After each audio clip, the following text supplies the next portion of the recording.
Left, your left, hey. Left, right, your left. You got it.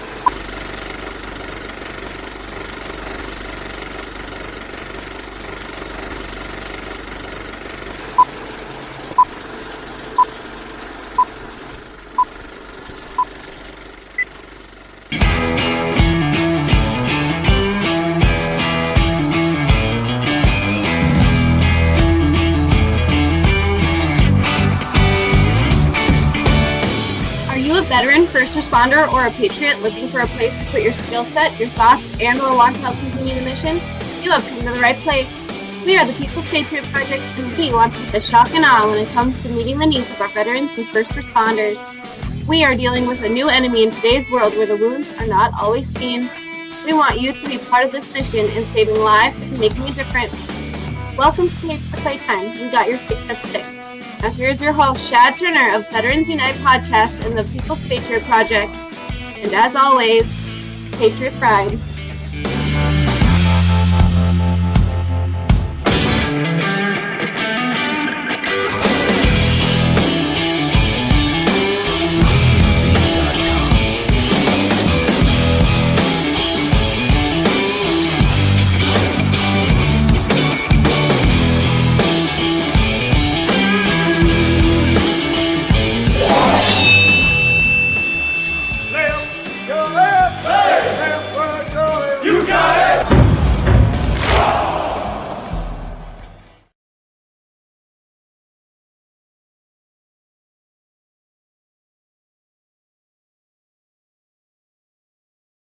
I am muted. There we go. Let's try that again. Hey, everybody. Welcome back to another show. I hope you can see and hear me all right. But I am Shad Turner, host of the Veterans Unite Podcast. And this is We Got Your 6-6 with the People's Patriot Project. And from the People's Patriot Project, we've got Mark Peterson and Andrea Eichmann. We've got a great show lined up for you. A guest who has so many things going on that Andrea was super excited, and there you go, it's on the screen now. Chris Moore, and Andrea was super excited that we were able to get this guest on for tonight's show, so I'm looking forward. We've also got music from Doc Straw with Doc Straw and the Scarecrows. So I hope I got all that right, and guys, how's it going?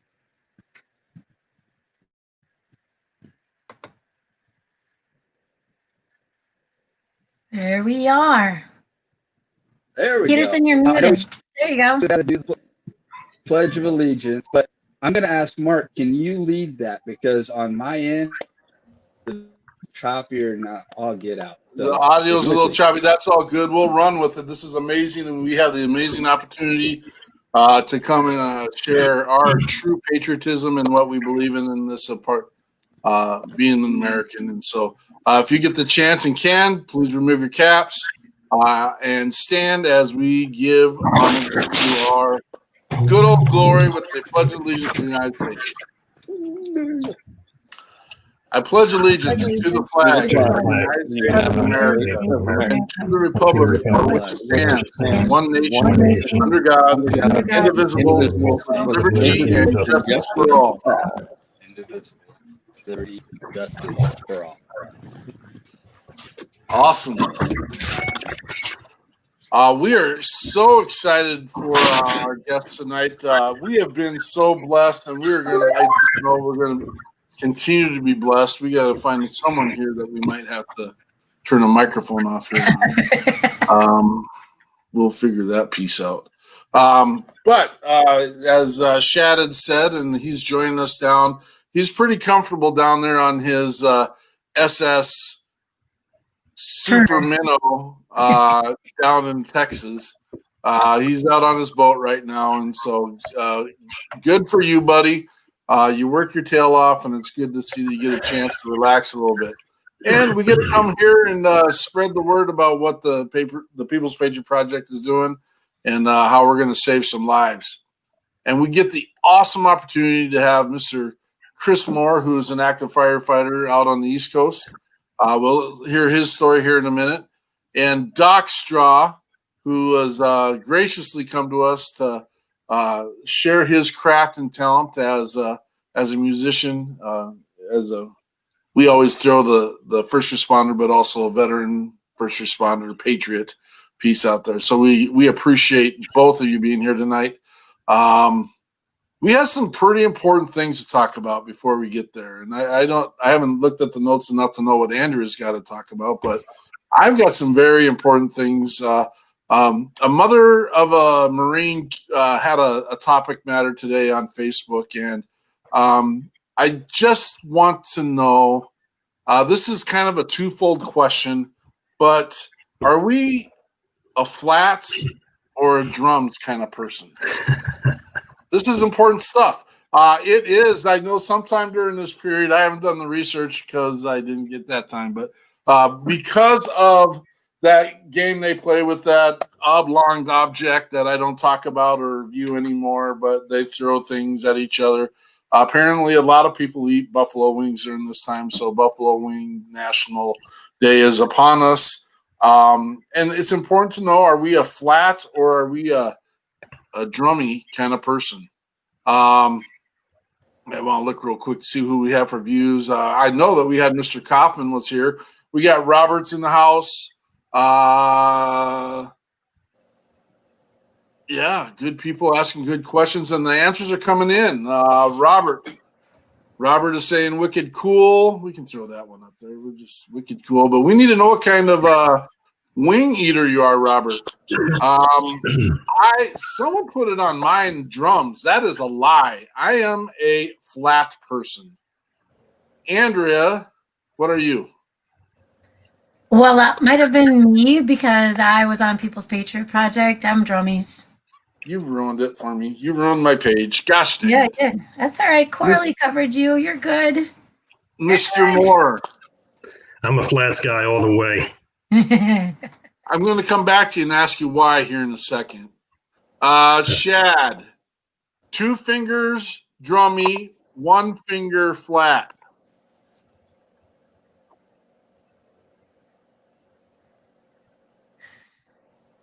He's a flat guy.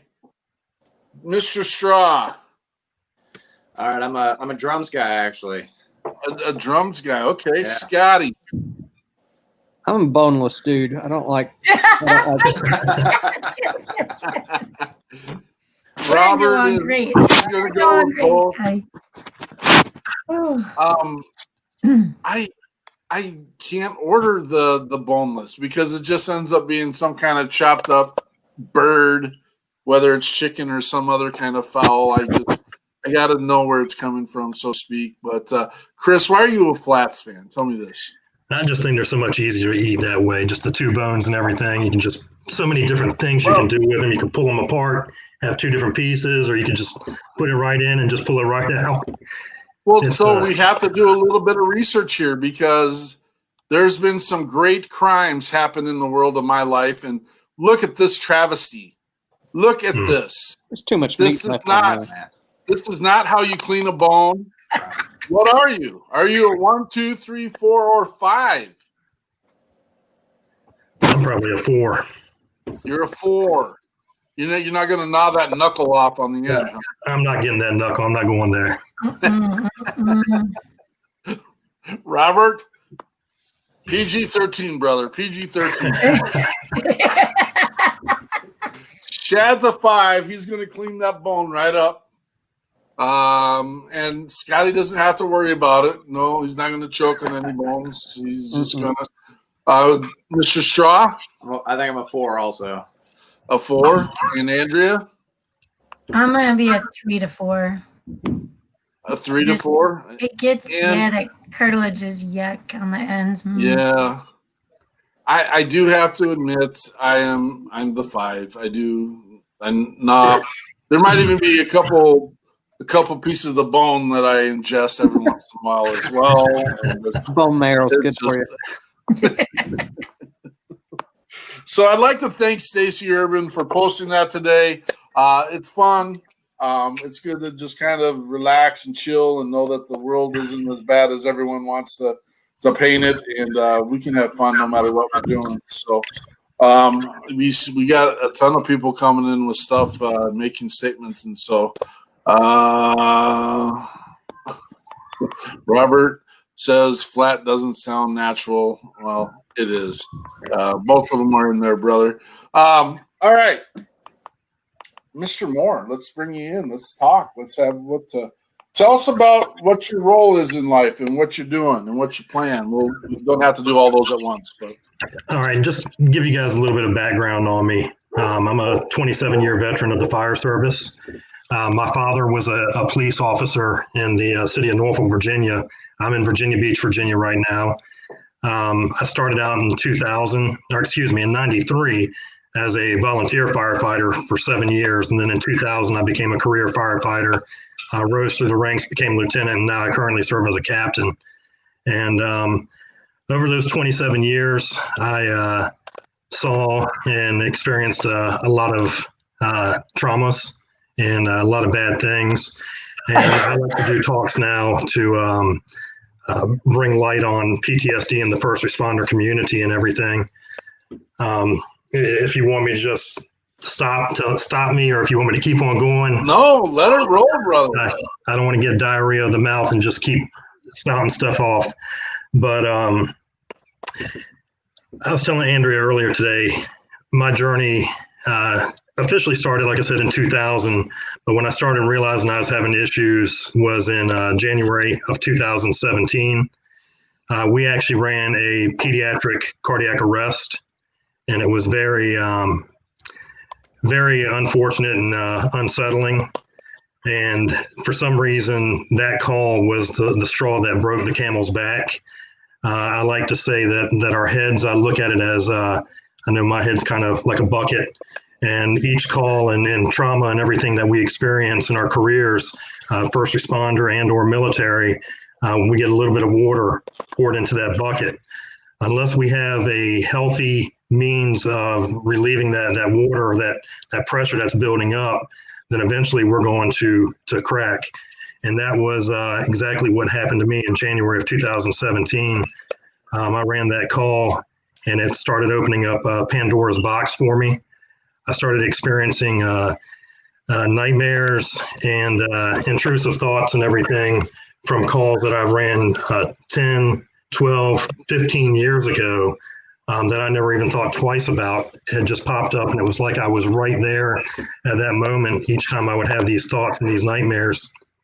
So I really started withdrawing from the fire service. I'm very heavily involved in my department. We're a department of about 475 members. And I was withdrawing from my family and my friends. I was becoming very reclusive. Well, one day, the fire chief, he did something that I strongly encourage for everybody, first responders to military. Doesn't matter if you're at the top of your chain of command or if you're just a foot soldier or a first responder. Keep your fingers on the pulse of your members, of your brothers and sisters. That's what the fire chief did. He has his pulse on the members, and he knew that something wasn't proper with me. And he had called me up and invited me to lunch the next day. Well, this was 4 months after that call that I ran where everything was going bad for me. And I was actually considering leaving the fire department. I came very close to taking my life. And it was a really tough and dark place where I was at the time. I started reaching out to or for alcohol to comfort me. I wasn't looking to get drunk. At least that's what I told myself to try and justify it. I was looking at drinking as something to just numb the pain and help me forget some of the things that I had seen and what I was experiencing. I thought I was going crazy. I had no idea what PTSD is. I was never in the military. I was never part of a line of duty death within our department. I was never part of a near miss within our fire department. So I was like, how could this be happening to me? And three of the things that really keep first responders and military personnel that I understand away from getting help is number one is the stigma. Number two is the shame. And number three is the guilt. That's what I was feeling, was a lot of shame and a lot of guilt, because I had none of this stuff. I wasn't a veteran in the military. I never served overseas, wasn't exposed to all the bad stuff that our military, God bless them, that they may experience on tours. And like I said, I wasn't line of duty death. I wasn't a near miss, but that bucket just kept filling up and filling up. Well, I finally ended up going to lunch with the fire chief that day. And one of the best things that anybody can ever do for somebody that's dealing with PTSD is listen. And that's what he did for me. He talked to me, gave me some worldly advice, and to, number one, utilize my family. And by that, my wife and I, we've been married for 17 years, and I would be gone 24 hours at a time, and I'm coming home from the firehouse, and my wife's getting ready to go to work, and she asked me how my shift's been. And you would think I would have all sorts of stuff to tell her. I've been gone for 24 hours. We haven't really communicated. And I'd just be like, oh, it was fine, or it was the norm. And I wouldn't talk about anything at all. So 20 some years at this point, back in 2017, we're at 24 years of service, and never once did I ever talk about any of the calls that I've ever been on, be it good, be it bad, with my wife, the rest of my family, or my friends. I never downloaded or decompressed any of this information. And the fire chief was telling me that that's your best support system that you could ever have, is your family and your faith. So I started exploring both. And he actually gave me a number also for a therapist that deals with first responders and PTSD. And I was still in denial that it wasn't me. I didn't have that. I've never been exposed to that stuff. And it took me, I was telling Andrea earlier today, over 3 months, I sat on this business card with a number for a therapist to help me. And I just kept blowing it off because I was in denial still. My wife kept strongly urging me to make that phone call, reach out and get some help. And finally, after 3 months of blowing it off, I did one of the hardest things that I've ever done in my life. And that was picking up the phone and making that phone call to that therapist. And what seemed like 20 or 30 minutes at least was when he answered the phone, and I was just silent. I couldn't get words to come out of my mouth. And it was actually in reality only probably about 15 or 20 seconds of silence. But to me, it seemed like eternity. And I finally got the words out to help me. And we had a nice long discussion about who I am, what I'm dealing with. And he immediately told me that he could help me, and he set up an appointment for me. Well, now comes the next hardest thing I've ever done, and that was showing up for the appointment. As I mentioned before, and I'm not proud of it, but I started, one of my crutches that I would reach for was alcohol. And right before it was time to go to that appointment, I started crushing quite a few beers, and drove myself. Unfortunately, I did that. I drove myself to that appointment, and it was the best thing I ever did. I thought that the whole therapy thing was like you used to see back on TV, that I'd be lying down on a couch and talking about my childhood and all sorts of stuff, but it really wasn't. This was a trained therapist who works with first responders and military. We're a very large military town here in Virginia Beach in Norfolk, Virginia. And he has a lot of experience with that. And although he had that experience, there was still tears in his eyes when I started reliving my experiences with him, and what I've been through, what I feel, and just the things that I've seen and dealt with. It was really very eye-opening to him and to myself. But we really struck it off good, and I started going to him weekly, we started doing EMDR therapy. And unfortunately, after about a year of seeing him, he had a tragedy within his practice, and the practice shut down.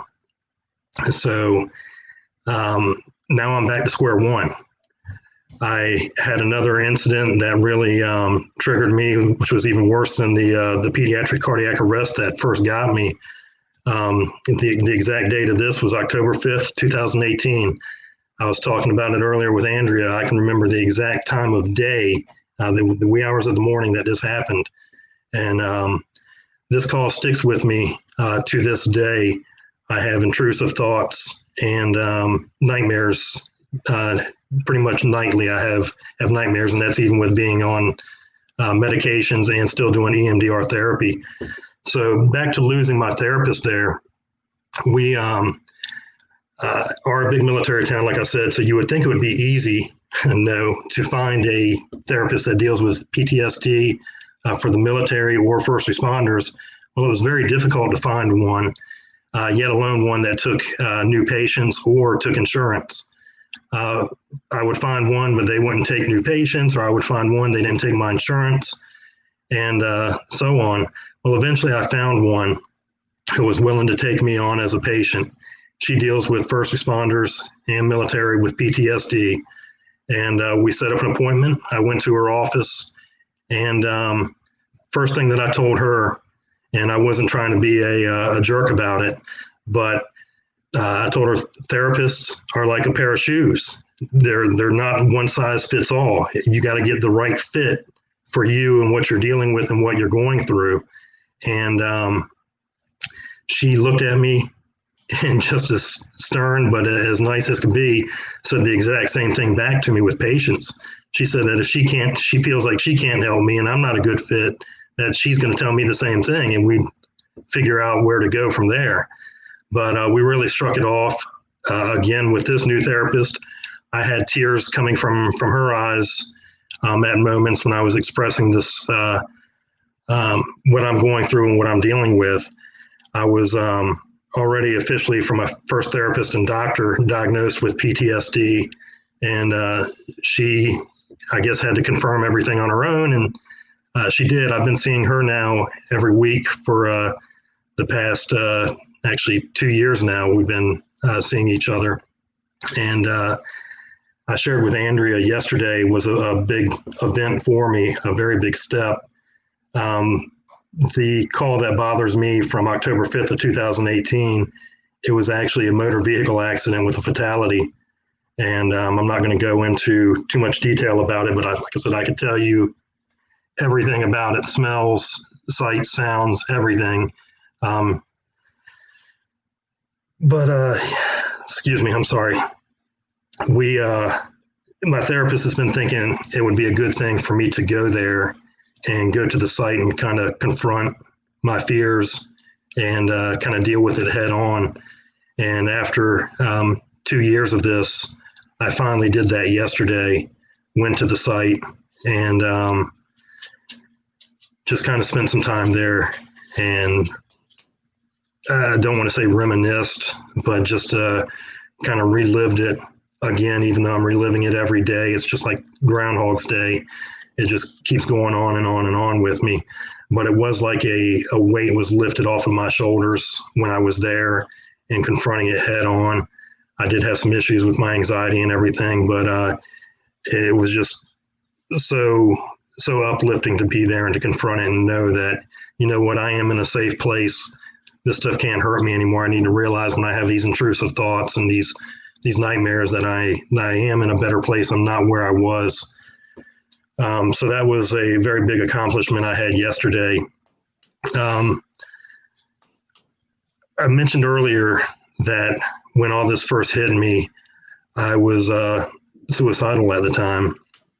And I know it's no stranger to you guys, and most Americans should realize we're losing at least 22 veterans a day to suicide.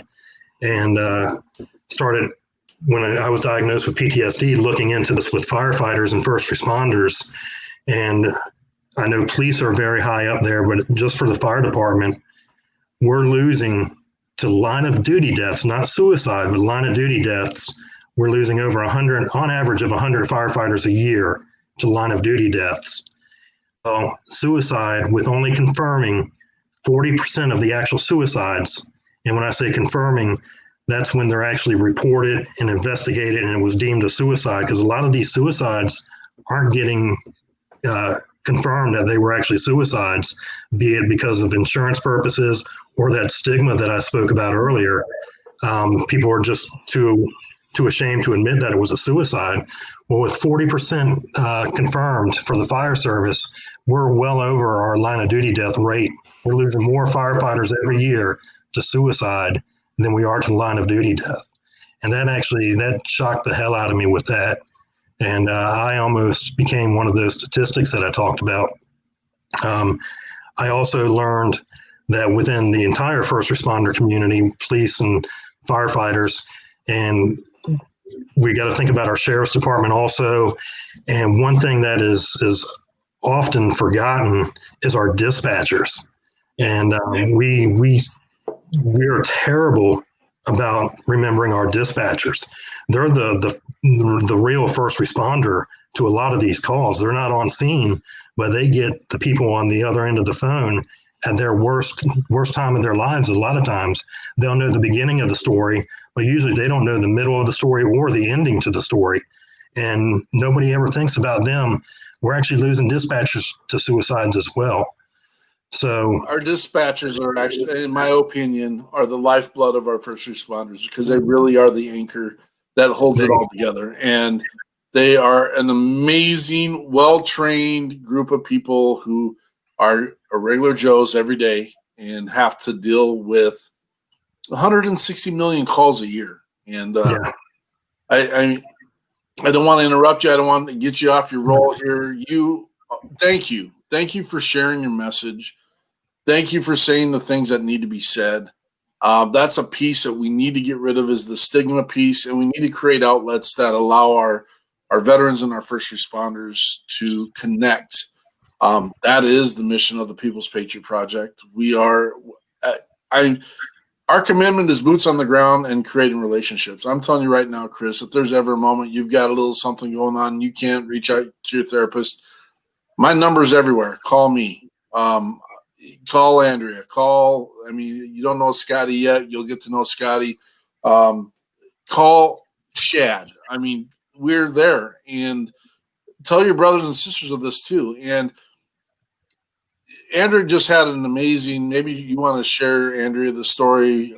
You spoke to the organization down in Hastings, and there was a first responder there saying, I'm not going to come to Hastings and look for help. I service Hastings.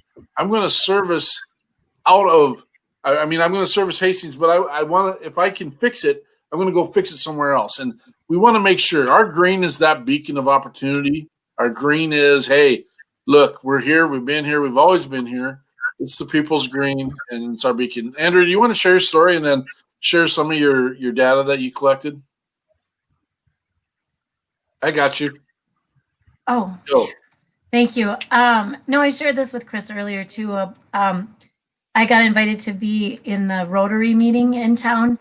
And so one of the members is one of the higher up officers in town, doesn't live in town, but works in town and leads our department.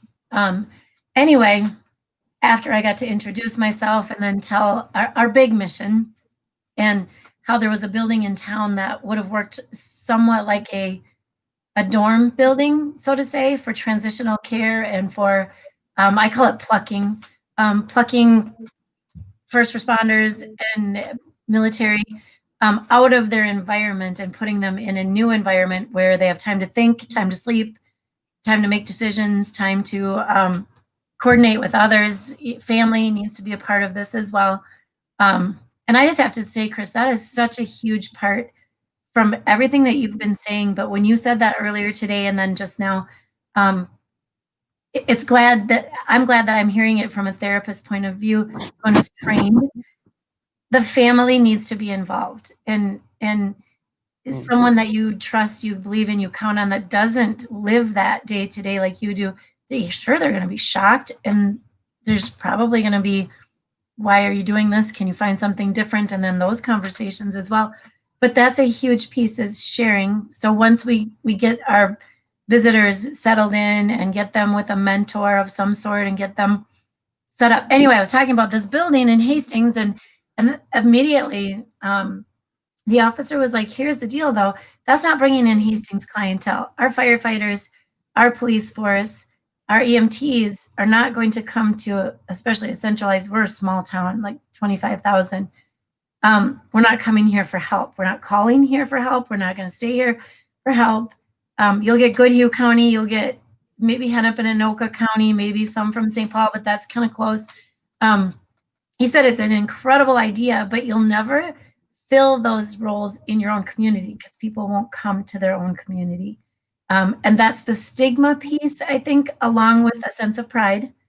You don't ever want to risk your job because you had to ask for help or how the community looks at you now. But that was a huge piece. And I loved how he confirmed everything. And ultimately, we would like to be in a remote rural area anyway, whether it's far away. But I will tell you, and Scotty, you'll love this. I talked about the land and the hunting land in Kansas. I'm like, dude, I'm going to pluck you out of Washington County anyway, fly you or drive you to Kansas, and we're going to go hunting and talk about stuff. And he was ecstatic with that idea. And I'm like, nobody even knows that you went on a healing retreat. You went hunting for a weekend. Mm-hmm. And so that played into it as well. And I just, and Chris is reaffirming, we're moving in the right direction. We have the right ideas. We're just making the connections, and we'll put it together. And we'll get there. So again, Chris, thank you. I did, so knowing you were coming on today, I did a little research on, I don't know, definitions. Just, this is more for our audience. I think our panel probably knows a lot of this. The definition of first responder is a person such as a police officer, firefighter, or EMT trained in urgent medical care, and we'll throw dispatchers in there, trained in urgent medical care and other emergency procedures, that is prepared to move immediately to the scene of an accident or a disaster to provide assistance. First responders include members from many agencies: police, fire, paramedics, EMTs, dispatchers, disaster agencies, and then even the volunteers. A recent study showed, and so recent, I think this is 2018, so it's a couple years old now, showed that although 94% of the population believes that first responders deserve more recognition and support for the work that they do, only 32% of those have supported a first responder cause. And I think of all those phone calls I got, and they said, you know, the people on the side, like, don't trust them, they might not be real. Support our sheriffs and support our troopers and stuff. And I always gave locally, so I don't know the difference, but it looks like people do want to support the first responder awareness, but maybe they just don't know where to go to do this. And so look at us. If you want your money to go specifically, or your time, or your volunteering to go to a specific group, that's what we're doing. We're trying to make those connections. And I said to Chris earlier, we have connections now from corner to corner of the states, and the heartland, as we'd like to call it, Minnesota, Kansas, Texas area. And then it's amazing, Chris, my research brought the same statistics, and being that language arts teacher, those statistics that you reported, 40% from 2017 till now is pretty much the border of the suicides that are reported and proven. And then this person from lawenforcement.com said the stigma surrounding mental health issues keeps some officers from trying to get counseling or help for any issues they're dealing with. And that's kind of what you brought in, the big two S's, the stigma and the shame. And it's our rescuers, our heroes, our healers. I think we, and that includes me as the civilians, we just need to keep in mind, you guys, you're all human. You just have signed on for a position that puts you in a place of caring, healing, and taking care of all the rest of us. And I don't want the rest of us to lose that scope and that vision. You guys signed the lines for us, and we need to respect that you are human. You're human, and those traumatic incidences piling up and piling up and piling up, they need an outlet. And that's where the care and the support can come in. So there you go. That was my research today. I got one I thing. gotta be. Go ahead, Scotty. I appreciate you coming on, Chris. Hearing from a active firefighter, that's huge. That's going to show guys that are in that same exact situation that they can reach out and not feel that stigma. Like military, like myself, we never wanted to go and talk to anybody because you get kicked out of the military. But I do want to say, trauma, that traumatic incident, that is different for everyone.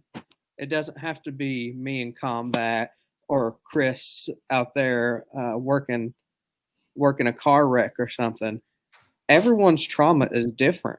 You can get PTSD from a lot of things.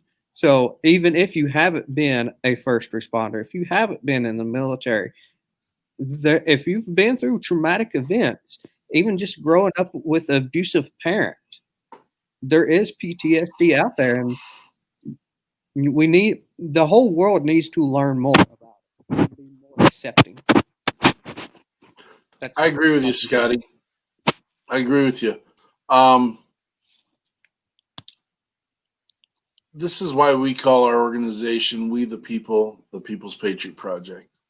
Yes, we are going to lean heavy towards those that are serving, but we're not going to leave anyone behind. If you're hearing these stories and you're hearing this, at the end of the day, we need a couple things. We need to make sure that we have food in our bellies. We need to make sure that we have a roof over our head, and we need to make sure we feel safe at the end of every day. If you don't have that, you need to reach out to somebody. The safety piece is huge. If you have extra, you should try and reach out and help some of those that need it. And I know sometimes it's hard to cut through the fluff, and that is also, again, part of the mission of the People's Patriot Project is to cut through those organizations that don't have the bandwidth or don't have the resources to accommodate the need. I can reach across pretty darn near in a matter of minutes across this country and reach out to someone that can help someone in any part of our country right now. I never wanted to get into a podcast scenario. I love it. The people that we've had to come on board and the people that we've had the relationships we've built. I got holy ghost bumps right now. Just we're doing it, and we're doing it right. And I'm going to hear more stories. And the great part about this is hopefully at some point we don't have to hear so many stories, but that Chris can reach out to his brothers and sisters from across the country who maybe not necessarily in his firehouse, but just say, I need a little pick me up, a little tiny thing. We've got people that have broad shoulders, and like Chris said, there's this bucket, and it's you get this drip, drip, drip, and at some point that bucket that gets full. I can tell you, even doing the mission of the People's Patriot Project, and I'm doing this to be a little bit candid and a little bit transparent. You know what? I have dreams, dreams that don't do good for me, and they're constant at night. And they just run over and over and over and over again. Not complaining about it. It is, and I got control of it. And I reach out to those that I know that can help me. We're going to get there. The number, I know the number everyone wants to use is 22, and we use that as a marketing. The number is between 17 and 75 every day. 17 and 75 every day. One's too many. I got to be very careful because I've gotten a little aggressive lately in my vernaculars about who gets to lay their head down on the pillows of freedom lately. And we got a lot of people that get to do it. Roughly 6% of our country are first responders and or military. So that tells me 94% aren't doing that. And that's fine. Not everyone's meant to run into a burning building. Not everyone's built to hold the hand of someone taking their last breath. Not everyone's built to go dig a hole out in the sand and eat their Thanksgiving dinner out of an MRE bag. I get that, and that's fine. And I'm not going to sit there and combat that piece. But our shows are slotted for 1 hour.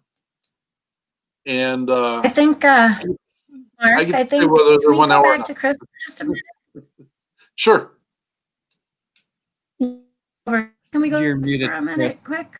I got you, Chris. All right. Oh, buddy. Hey, Oops. real quick, I know you're slotted at 1 hour and Sorry, everything. you were muted. Did you get me? Can you hear me? We got There you, we brother. go. Okay, so I apologize. I know that you're slotted for an hour and everything, and we're pushing the envelope here. Just two things that I want to cover for everybody that's listening out there. My name, my personal email address is going underneath the screen right now, scrolling across. Anybody out there, anybody, I don't know you from Adam. If you have an issue or anything like that, please reach out to me. I'll help you. I will listen to you. I will do whatever it takes. I would much rather listen to you at 3 a.m. than attend your funeral at 11 o'clock in the morning. Reach out to me, please. Also, real quick, scrolling on the bottom of the screen is a website for Service Dogs of Virginia. And I just really like to touch base on that just really quick, give them a brief plug. Throughout my therapy and everything with my doctor and my therapist, we started exploring the option of receiving a service dog. So we found a group called Service Dogs of Virginia. They're out of Charlottesville, Virginia, where the University of Virginia is. And in December of 2019, I went through their package that they sent out to me. It's a very detailed and in-depth packet that they send out that I had to fill out. I had to get my doctors and my therapist to fill out this paperwork and everything. We resubmitted it. And once they review that, if they deem that you are fit for a dog or you're fit enough to continue, they invited me up for a interview with their board of directors. The board of directors, and they actually have a doctor on there. They asked me all sorts of questions, had me tell my story to them. I actually made it past that point, and then they set up a house visit and came to my house and made sure that my house was ample for a animal. And after that, they told me that I was going to be rewarded with a dog. August of this past year, 2020, I had to go up to Charlottesville, Virginia for 2 weeks where I received my service animal. His name is Lewis, and we did 2 weeks of training together. And tell you, I'm so grateful and thankful to the people at Service Dogs of Virginia and actually any company around the country that does service dog work, because he is not a therapy dog. He's not an emotional support dog. He is actually a service dog for me. He alerts me when my anxiety and everything and my panic attacks are kicking in, alerts me to take my medication. And I thank them because they gave me my life back. Where I had told you earlier that I was becoming very reclusive and not going out with family and friends and just withdrawing from everything. I actually get out now. Lewis goes with me everywhere. And by knowing he's by my side, I'm not as fearful to go out into public, that I'm going to have anxiety attacks in front of people. I'm not as fearful of people. And it's just such a great organization. So look them up. Look up service animals within your country, or excuse me, your county, your city, your state. There's tons of them out there, but they help tremendously. And I'll get off my platform right there. Thank you, Mark. Don't get off your platform. I was just getting ready to explain.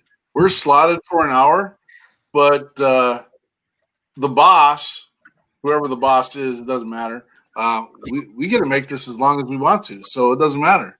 And we are never going to shut down an opportunity that's going to save or help somebody. If we're on a roll and it's important, we are going to, and we'll invite people onto the show. I want to let everyone know, if you want in here and you have something you need to share, this is a collaboration.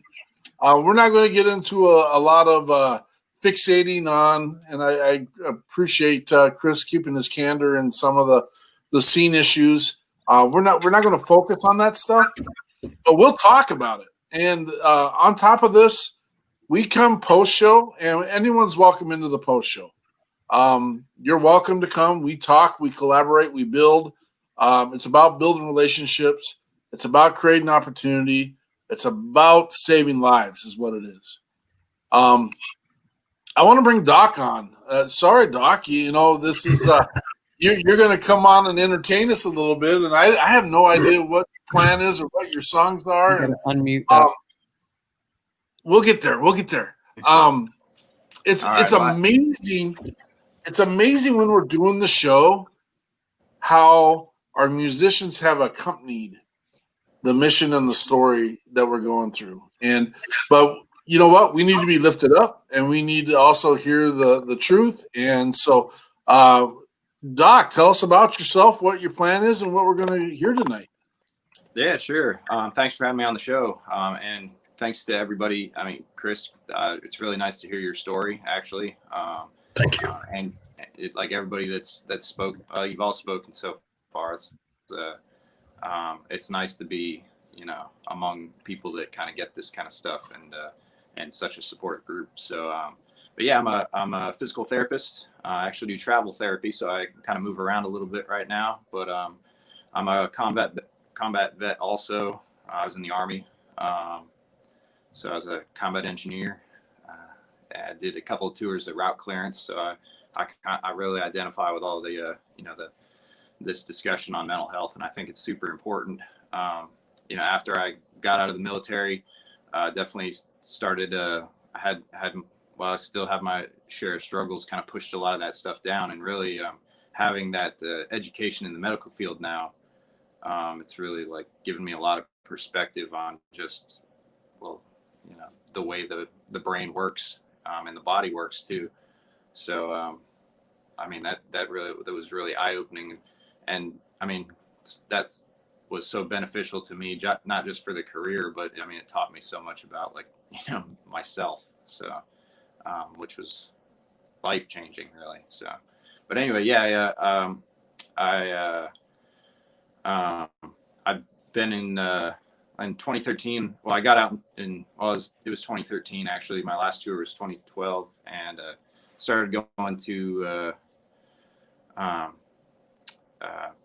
therapist at the VA. I've kind of went in and out of that for quite a while. Just what you said about finding like the right fit is so true. Like, you know, everybody, you know, kind of helped me a little bit, but there really wasn't that connection that helped out. So anyway, the therapist I'm working with now, I've been seeing him for almost 2 years now, and like he was the one that kind of encouraged me to get back into playing music, and it's a great outlet for me. And I don't know, I kind of figured that if it's this helpful for me, you know, then maybe it could help somebody else. And I think if you have the ability to help somebody else and you don't help them, well, that's not the right thing to do either. So here I am making music again. So I've been working on an album for over a year now, and it's very close to completion, like a full-length album. I've released a couple of singles so far. I'll play one of those songs tonight, and then I'll play another song off of it. But a lot of the writing material is kind of been what I've gone through the past couple of years, where I've really actually taken the time to process things and kind of work through survival mode that I've been in that I was in for, I don't know, a good 7-8 years, maybe more.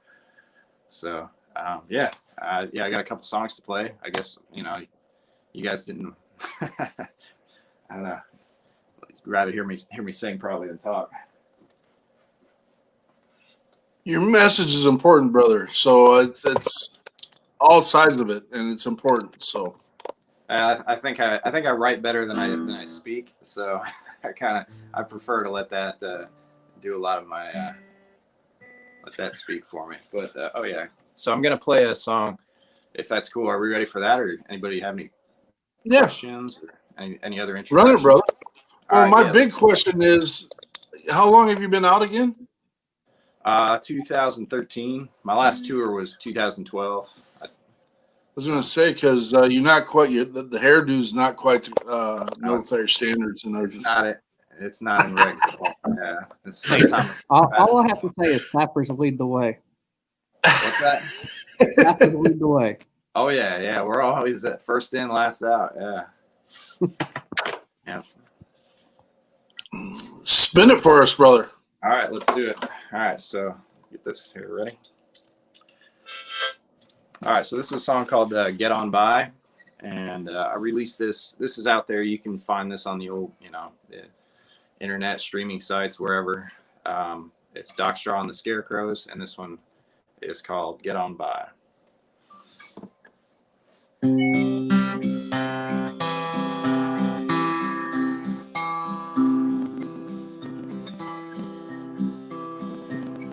When the demons get the best of me, the worst of me comes round, and I say the things I never thought that I would say aloud.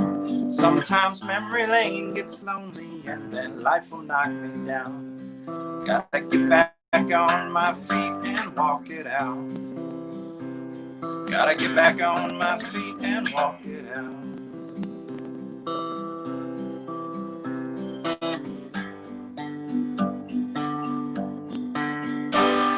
My soul might hurt, my heart might break, my lungs may burn, my legs may shake. I know I've got to keep on keeping on.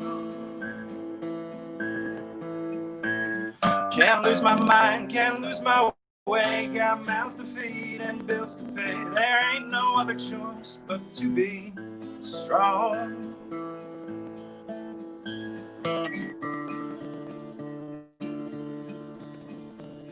Gotta get on by.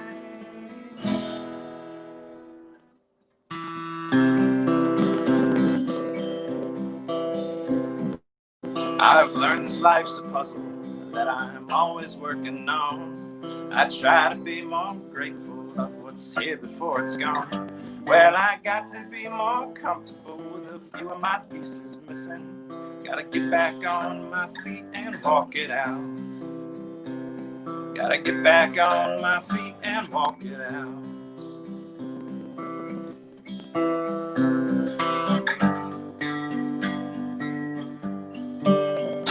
My soul might hurt, my heart might break, my lungs may burn, my legs may shake. I know I've got to keep on keeping on.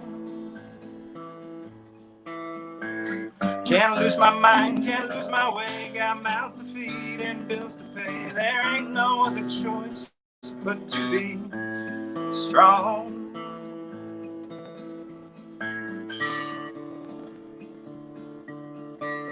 Gotta get on by, yeah.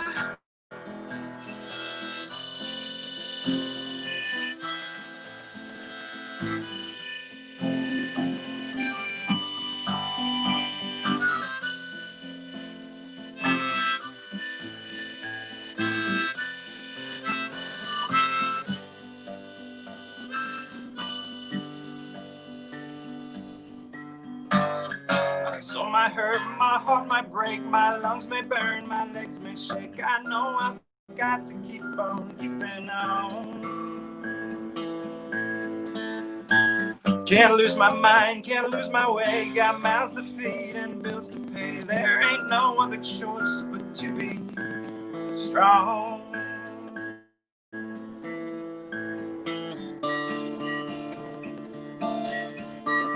Gotta get on by, yeah. Because my soul might hurt, my heart might break, my lungs may burn, my legs may shake. I know I've got to keep on keeping on. Can't lose my mind, can't lose my way. Got mouths to feed and bills to pay. There ain't no other choice but to be strong.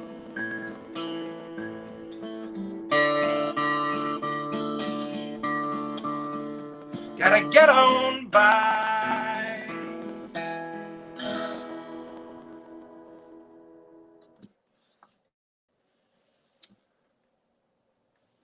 Oh my gosh, brother. That is cuts me, Brandon. I mean, keep on keeping on, man. That's, You know who I hear when he plays? I hear Johnny Cash. He's got a lot of Johnny Cash's tunes That's high to him. praise. Thank you. holy cow! He just JC'd you, man. Yep. Hit the I nail on the appreciate head with that. that. That's it. I guess the song definitely sounds different. Like this one, just me playing the tune that's recorded as is a full band tune, and it's I mean, I like that one too. But yeah, I like just singing, stripped down stuff too. And Well, this is the exact reason why we do this.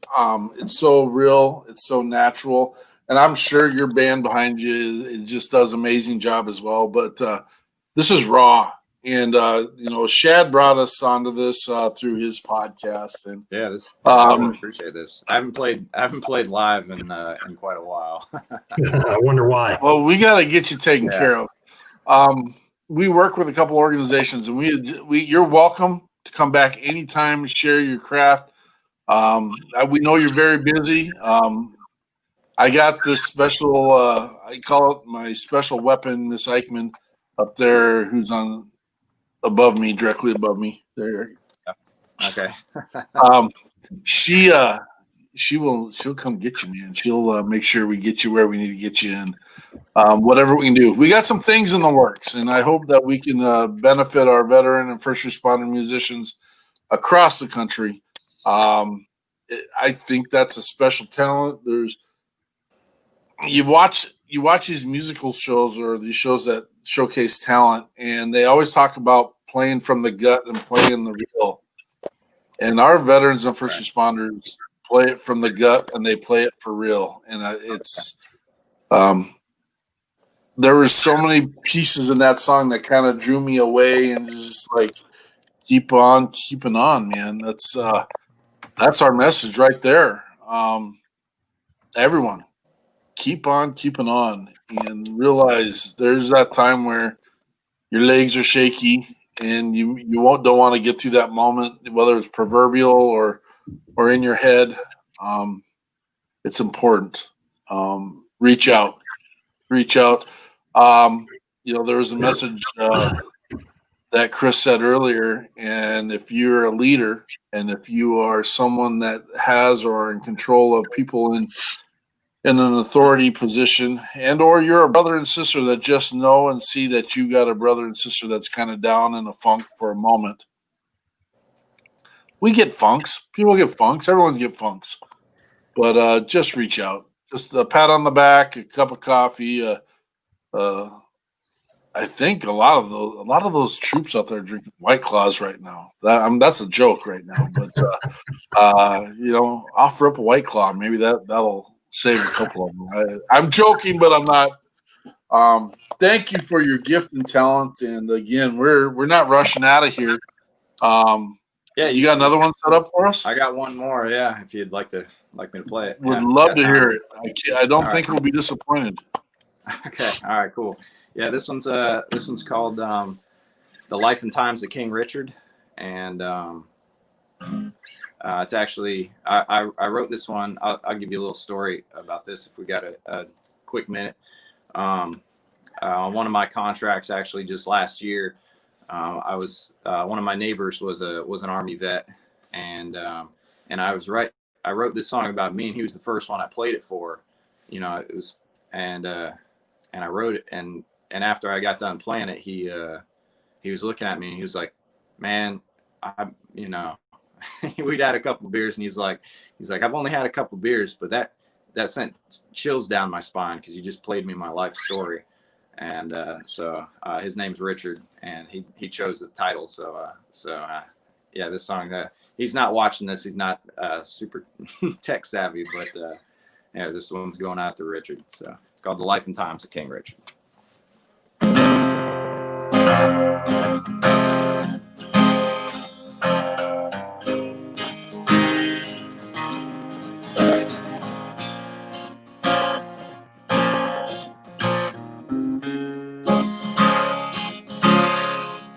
I've got blood on my hands and dust on my heart, but the cracks in my head are what tear me apart. me once, fool me twice, I'll feel like a fool for the rest of my life. There's someone at the door, so I turn out the light, then sit in the darkness all through the night and hope that the morning will take its sweet time, then keep on pretending that everything's fine. I think that the ones who carry it well don't believe in a heaven, 'cause they've seen too much hell. There ain't no good place for turning around, so we've got to keep going to stay above ground.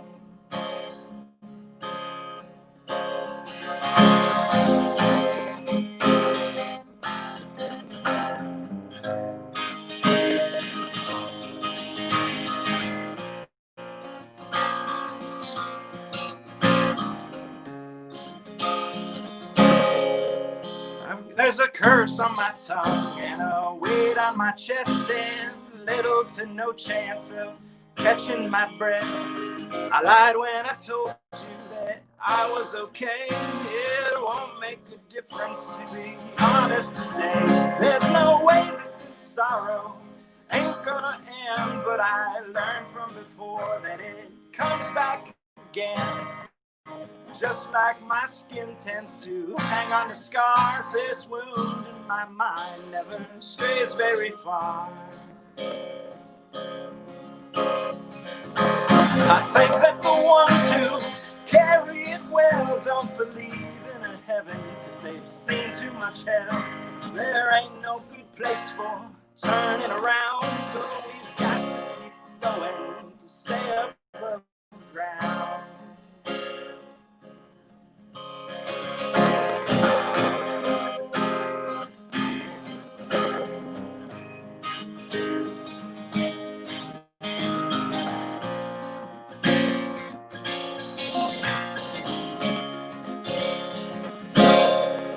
When I think of before and compare it to now, what a struggle to be present somehow. What to do, what to feel, what to think, what to say, where to go, who to be, yeah.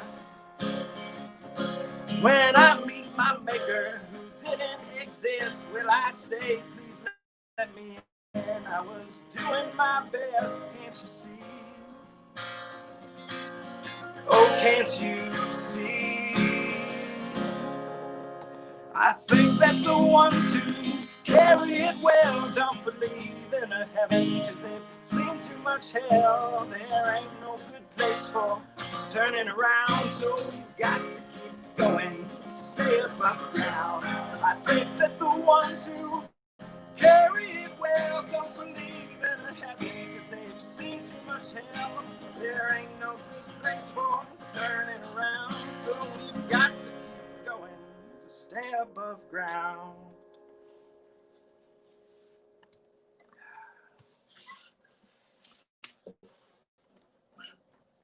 All right. Got through that one. Cool. Oh, I love it. Wow. That was awesome. That's why those are the ones that we need right there, brother, man. That's and God, I did a mistype on the song title. What's that? I did a mistype on the song title at first, and for some reason it autocorrect to Keith Richard, which we'll get that off the page. The Life and Times of King Richard. That was amazing, and you know what? One of the things I hate comparing musician to musician. And I know that someone said you're a big JC. I'm in awe. I'm in awe of Whiskey Myers, and that song right there gave me the heebie-jeebies and just the love and passion, and you could see it in your face. And that's, again, brother, that was amazing. Oh, thanks. Gosh, we are so blessed. We are so blessed. Where are you at right now, brother? Right now, actually, I'm working a contract in New York. I'm out in Long Island, actually. I just finished up a crazy contract in Manhattan. I was there for a couple months doing physical therapy, home health. So going to people's homes, trying to keep them at home right now. That's the best place for them. You don't want to be in a hospital. You don't want to be in rehab centers either. I mean, their hands are tied on a lot of this, and so it's better to be at home. So, but yeah, that's where I'm at. Where we recorded, like all the tracking is done for all the like the album, like the instruments wise, all that was done in Virginia. And that's kind of where I was working all last year for the most part. Let us know what we can do to help support you and help support your band and help support your mission. If you got time to hang on here, I think we can have some dialogue. I think we're about a one-stop shop opportunity, and I don't know, man. You got some special gifts and talents, I think, that are useful, and we just got to put all the bits and pieces together. So, yeah, I mean, thank you. I mean, for me, it's just like if you think of somebody that might, identify with the music and it kind of helps them out a little bit. I think the biggest thing for me was just, if somebody hears this song and like feels just a little less alone, well, I think I'm a success there. I agree with you. Again, another amazing show. We have been blessed from the start of this to the end of this. We greatly appreciate having both Doc Straw and Chris Moore with us today. Remember, if there's anything that you need, and we've had plenty of one-stop shop kind of people or frequent flyers, this and that. We get it. We understand. This is about building relationships and putting boots on the ground and making sure we're taking care of all those that have served. I mean, you've done a little bit more than those who haven't, and we fully believe and agree and want to honor those that have done that. So, again, thank you for joining us this week for We Got Your 6 at 6 Patron Playtime. We appreciate all those that have come to the show and asked the questions and participated. You guys make this thing pretty easy, fun, and amazing to be part of. So, again, we the people, the People's Patriot Project, and we will continue to move forward. Patriot Pride.